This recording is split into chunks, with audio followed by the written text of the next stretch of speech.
Saúdo a igreja com a graça e a paz. Bom dia, boa tarde, boa noite. Aqui quem está falando é a missionária Yara Matos, do canal Escute a Voz do Ministério Pentecostal Não Temas. Amém, igreja? Vamos fazer uma oração no momento para que seja ministrada a palavra de Deus. Eterno e maravilhoso Deus, pastor de Israel, neste momento me apresento a Ti e apresento cada ouvinte, Senhor. Peço que me cubra com o sangue do Senhor Jesus Cristo para me proteger durante esse período de ministração. Pai Celeste, vem e abre os meus olhos para que eu possa ver como Tu és grande e como a Tua posição é completa para este novo dia.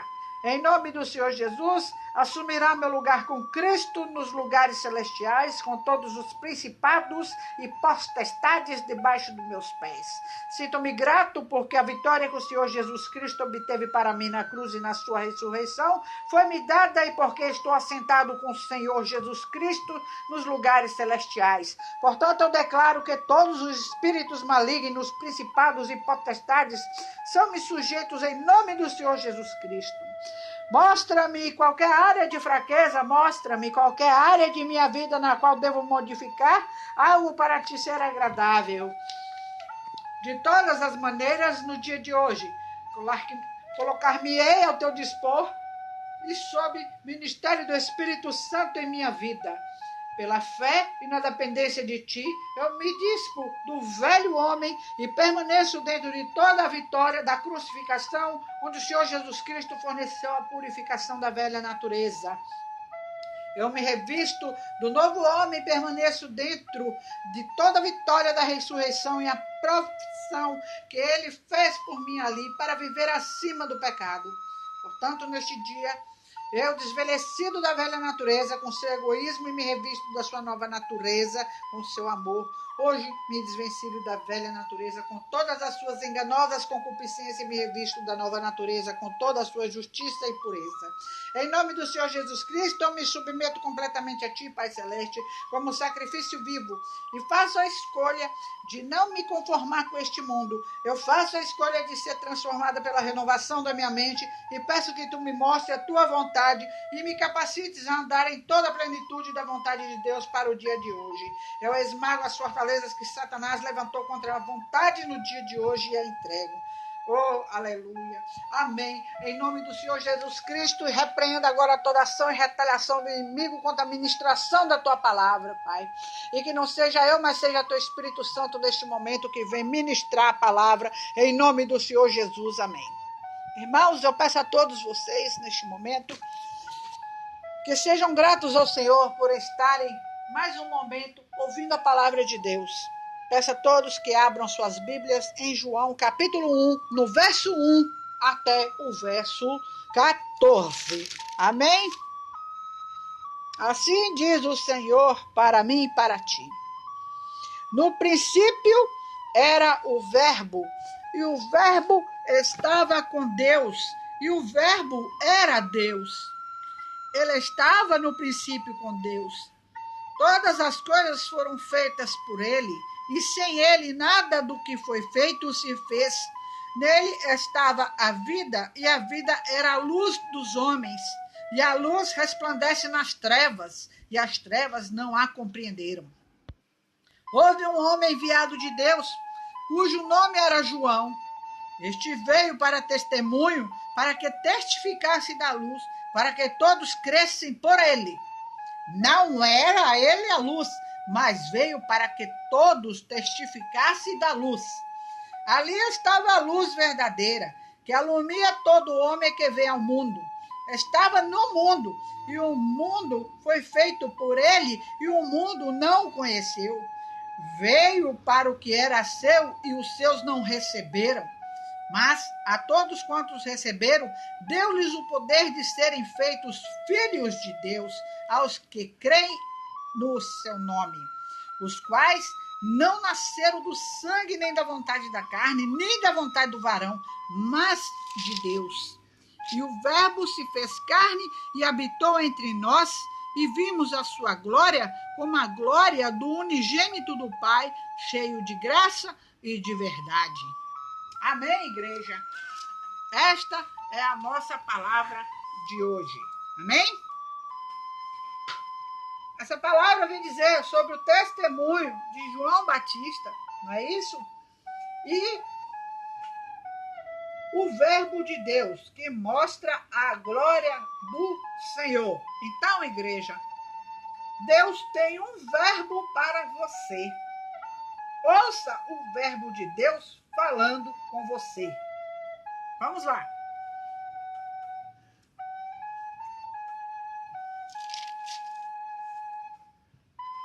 João começa seu evangelho denominando Jesus de o Verbo. Este título de Cristo, João o apresenta como a palavra de Deus personificada e declara que nestes últimos dias Deus nos falou através de seu Filho, conforme está em Hebreus capítulo 1, no verso 1. As Escrituras declaram que Jesus Cristo é a sabedoria multiforme de Deus. 1 Coríntios, capítulo 1, verso 30, Efésios, capítulo 3, verso 10, 11, Colossenses, capítulo 2, verso 2 e 3. E a perfeita revelação da natureza e da pessoa de Deus, como está em João 1, 3 ao 5, 14 ao 18, e Colossenses 2 e 9. Assim como a palavra,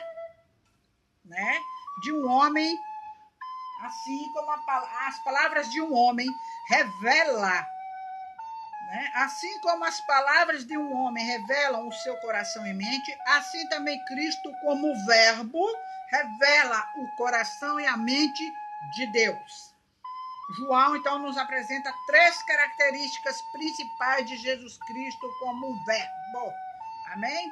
Primeiro, o relacionamento entre o verbo e o Pai.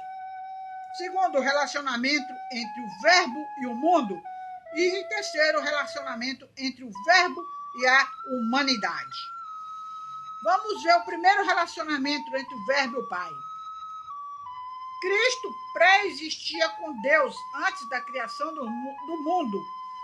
Ele era uma pessoa existente desde a eternidade, distinto de Deus Pai, mas em eterna comunhão com Ele. Cristo era divino. O verbo era Deus, Deus é divino e tinha a mesma natureza do Pai. Amém?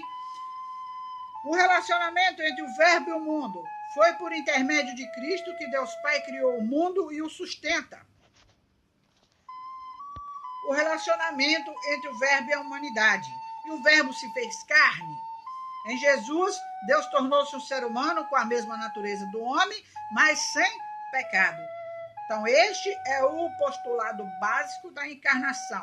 Não é isso? Cristo deixou o céu e experimentou a condição de vida da vida e do ambiente humano ao entrar no mundo pela porta do nascimento humano.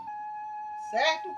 Então, Deus fala conosco em sua palavra e usa verbos que mostram o que o Senhor pensa e quer fazer em nossas vidas. Este verbo é eterno, criador, cheio de luz e poder. Mas este verbo, principalmente, é Jesus, que em seu nome pode mostrar a glória de Deus em sua vida. Então, irmãos, o tempo todo Deus fala verbos, que são ordens, são ações que deseja realizar em nossas vidas. Esteja atento ao que Deus diz. É só confiar e esperar e crer que vai se realizar. Bom, vamos continuar. Em João capítulo 1, no versículo 1 ao 14, isso é a introdução. Quer dizer, uma descrição sobre Gênesis. O apóstolo João, ele narra a origem da origem, amém, irmãos? Que tudo foi criado pela palavra de Deus, conforme está em Hebreus, capítulo 11, no verso 3. Certo? Então, este verbo que João usa aí, quer dizer expressão do pensamento. É um verbo onde uma palavra, que é o verbo onde uma palavra representa uma ação. Então, no mesmo uma palavra específica, de todas as palavras, de todos os idiomas, ou algo muito mais que isso, que não pode ser pensado ou expresso pelo homem. Ou seja, a palavra de Deus, o verbo de Deus, mostra o que Deus pensa e como se expressa e age. Vamos ver, então, que verbo Deus usa para você. Verbo eterno, no versículo 1 e 2. No princípio era o verbo, e o verbo estava com Deus, e o verbo era Deus.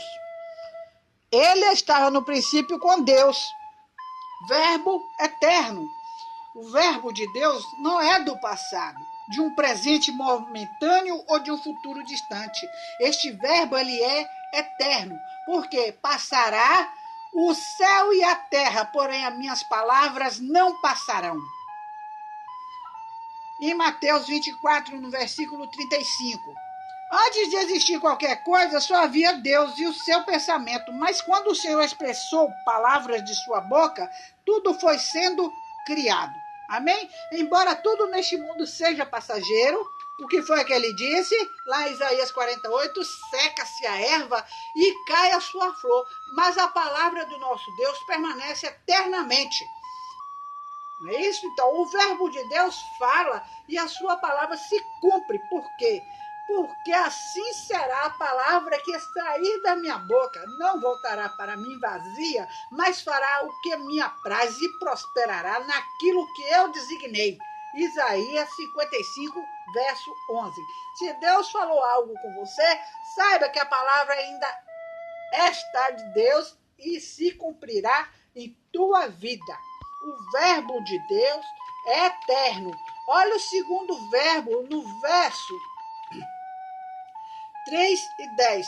Tudo que existe foi criado quando Deus falava, verbos ordenando o seu surgimento. Lá em Gênesis, capítulo 1, verso 3 ao 25.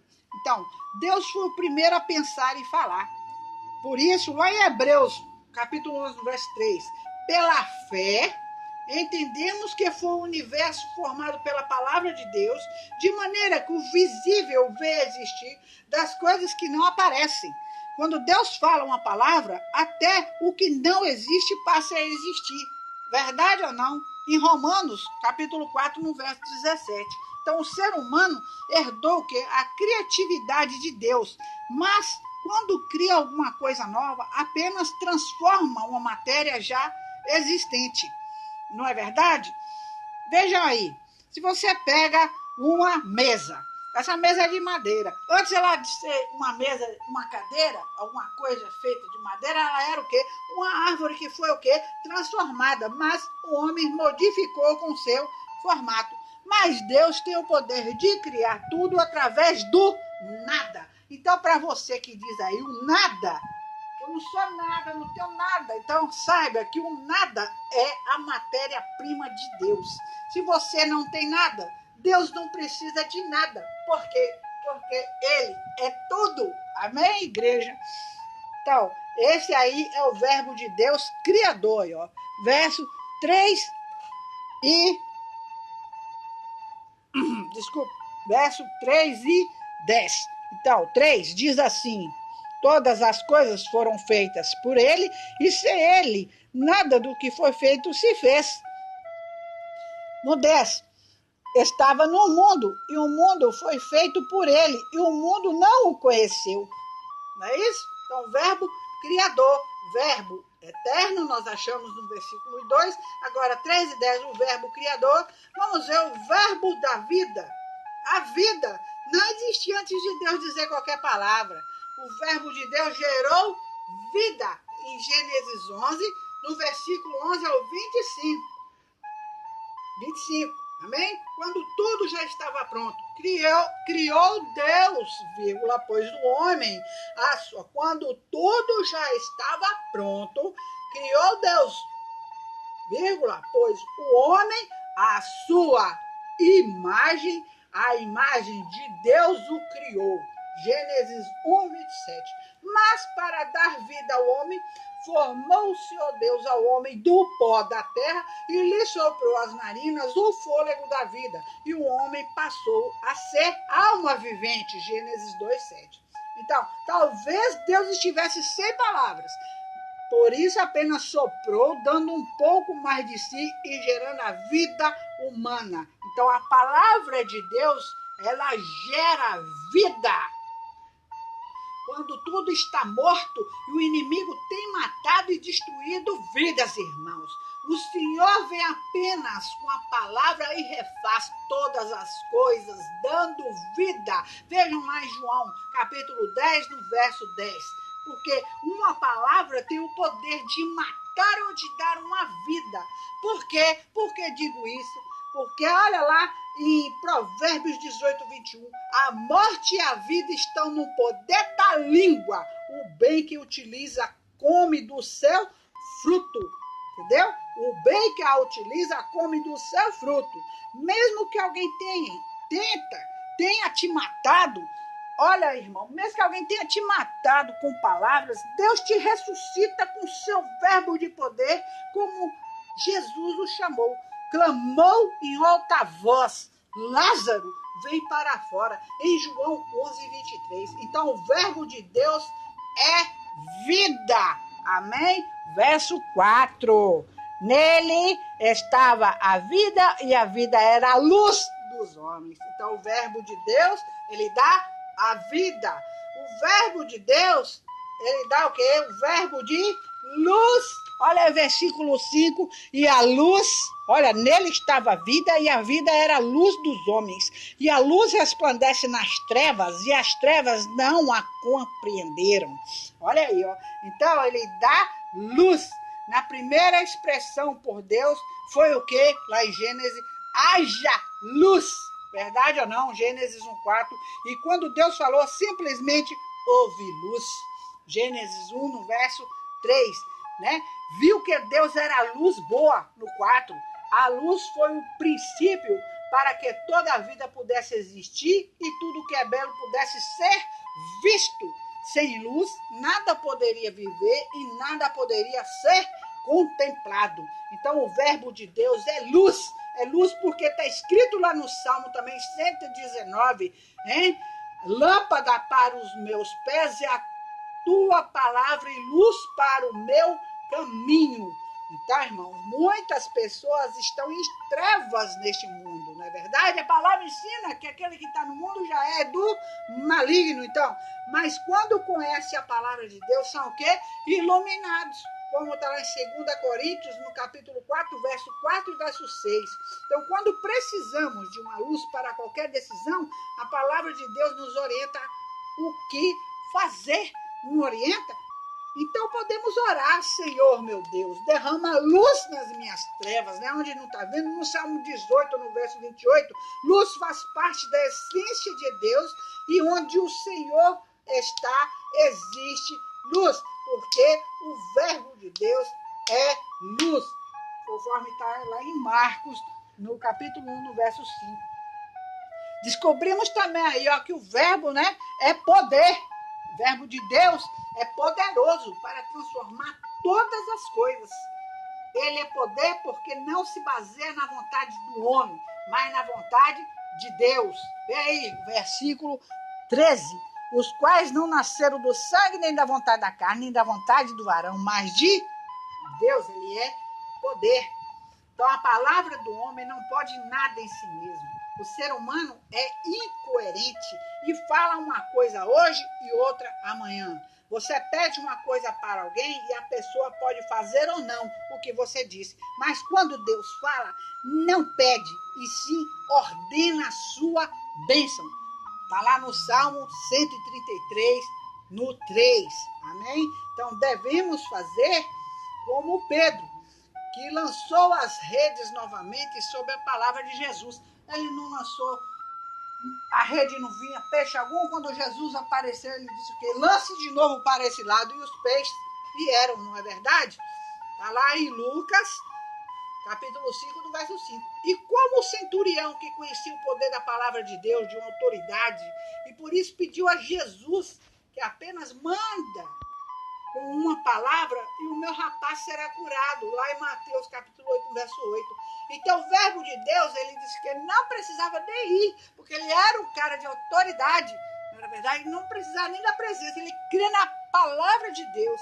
E disse o quê? Manda uma palavra e meu rapaz será curado. Então o verbo de Deus tem poder de mudar as coisas. Deus nos transforma de criaturas em filhos de Deus. Olha lá no verso 12. Mas a todos quantos o receberam, deu-lhes o poder de serem feitos filhos de Deus, aos que creem no seu nome. Então o verbo de Deus tem poder, não é verdade?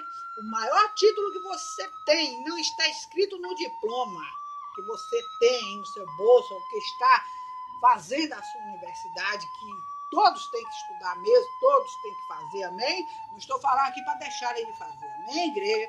Mas ele está escrito na palavra de Deus. Você não é o que as pessoas dizem, e sim o que Deus diz. Tu és o meu filho, como está lá em Marcos 1, no verso 11. Então, muitas pessoas tentam mudar e não conseguem, porque não é o homem que muda o homem, e sim a palavra que transforma nossas vidas. Por isso, a palavra tem poder. Cuidado com aquilo que você diz a um irmão, né? Porque a semeadura é livre, mas a colheita é obrigatória, entendeu? Palavras são sementes. Tudo aquilo que o homem plantar, certamente ele ceifará ou colherá. Amém? E vemos também que o verbo é o quê? Carne, lá no 14. E o verbo se fez carne e habitou entre nós. E vimos a sua glória como a glória do unigênito do Pai, cheio da graça e de verdade.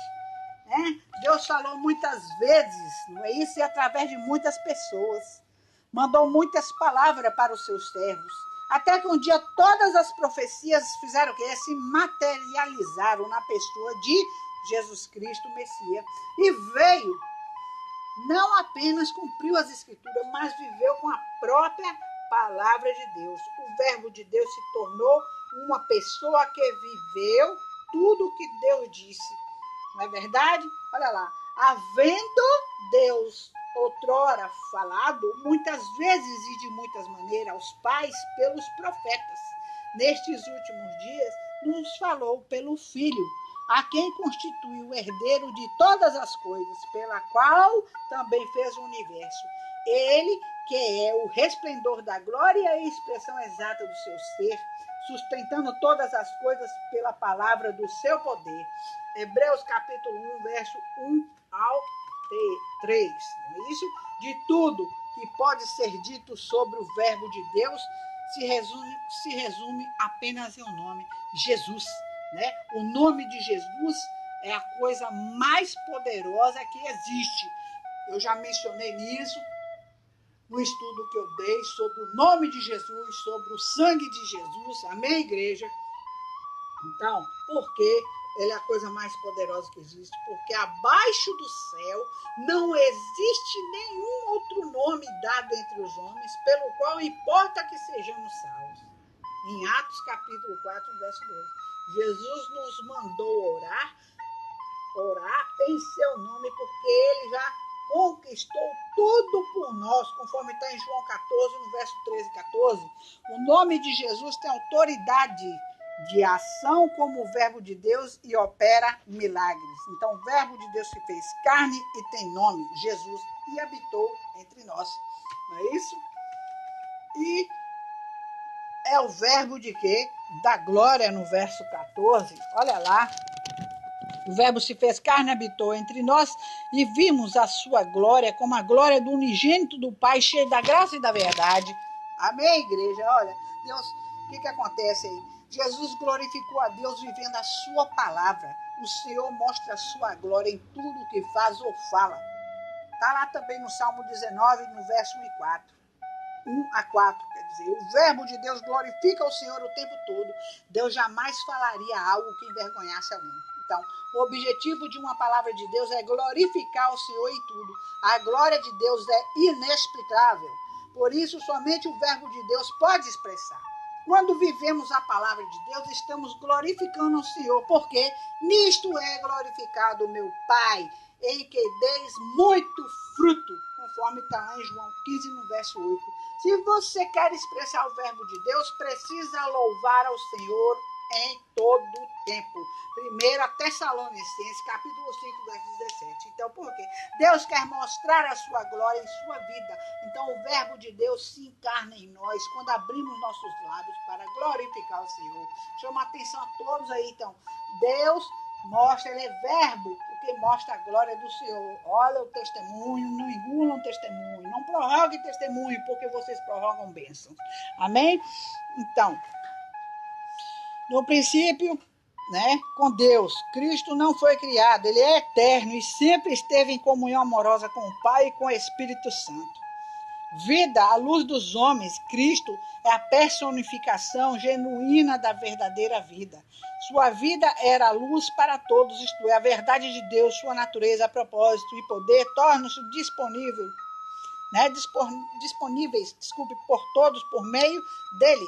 A luz resplandece nas trevas, quer dizer que Cristo, a luz de Cristo brilha no mundo mau e pecaminoso controlado pelo diabo, por Satanás. A maior parte do mundo não aceita a sua vida, não aceita a vida de Cristo, não aceita a sua luz, e mesmo assim as trevas não compreenderam, isto é, não prevaleceram contra ela.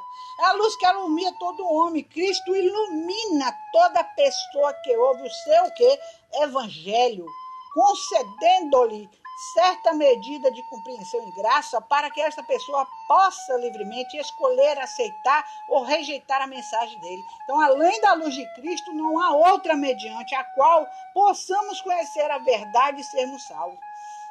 Diz assim no 10 que o mundo não conheceu. O mundo, né, se refere à totalidade da sociedade organizada que age independente de Deus e da sua palavra e de seu governo.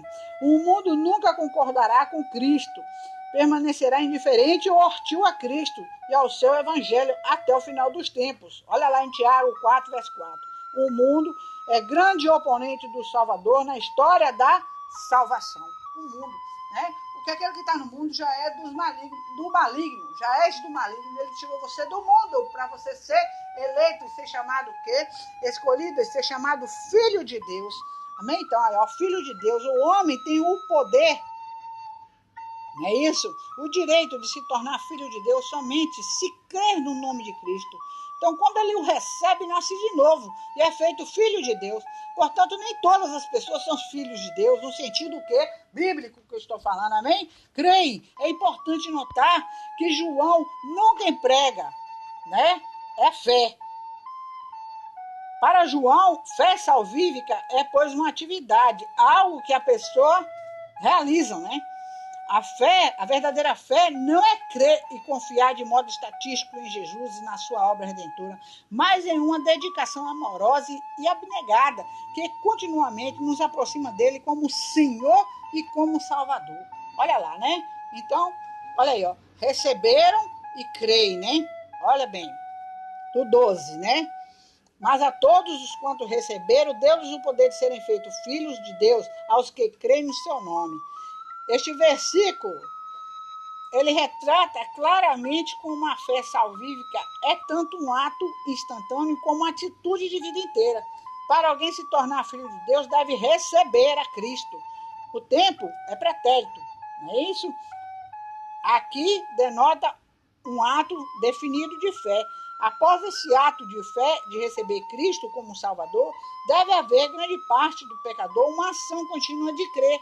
O verbo crer, que é um particípio aí presente, né, indicando a necessidade da perseverança no crer.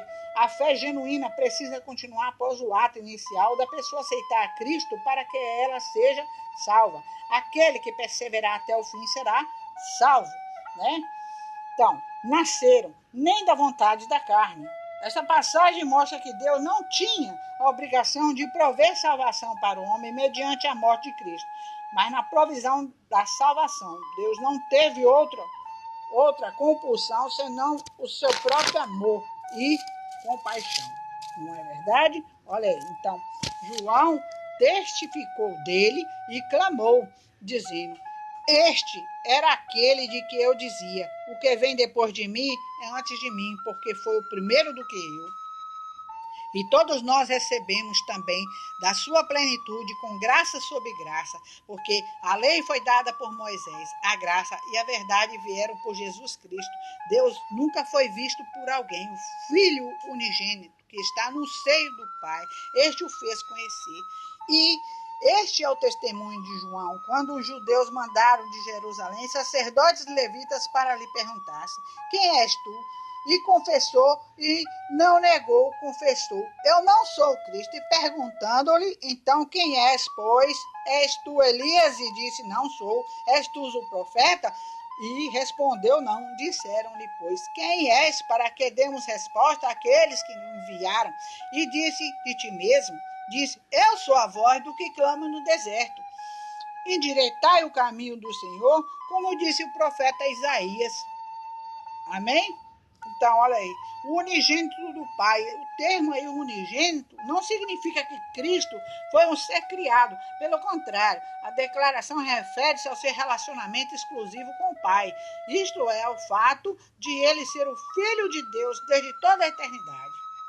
Então, aqui temos o que é a sua filiação em relação ao Deus Trino, Pai, Filho e Espírito Santo. Quando o Verbo se fez carne, como mencionei, Cristo, Deus eterno, tornou-se humano. Nele se uniram a humanidade e a divindade. De modo humilde, ele entrou na vida e no meio ambiente humano com todas as limitações das experiências humanas. Então, a graça e a verdade que viveram sob a lei do Antigo Testamento experimentaram uma certa medida da graça, conforme se vê na fé de alguns. Né? E promessas de perdão. Através de Cristo, a graça e a verdade estão disponíveis no mais alto grau. A verdade já não está oculta, mas era caso de sacrifício. Graça sobre graça, que significa graça sobre graça. Significa que a graça e o poder de Deus não são mais e mais otorgados aos que creem, e corresponde a essa graça. Graça é o poder, a presença e a bênção de Deus que experimenta os que recebem Cristo. Amém? Então, a salvação não é fruto do nosso empenho em guardar a lei, mas do Espírito Santo e da graça de Deus que regenera o nosso espírito e nos recria segundo a imagem e semelhança de Cristo. Amém, igreja? Então, esta é mais uma palavra de Deus, né? O Verbo se fez carne, no princípio ele era o Verbo se fez carne e habitou entre nós. E todos tenham aprendido e guardem esse ensinamento, meditem nessa palavra, em nome do Senhor Jesus. Eu agradeço a todos desde já e peço a todos que continuem se inscrevendo no canal, escute a voz do Ministério Pentecostal Não Temas, orem por mim, que a graça e a paz estejam com todos, em nome de Jesus, amém.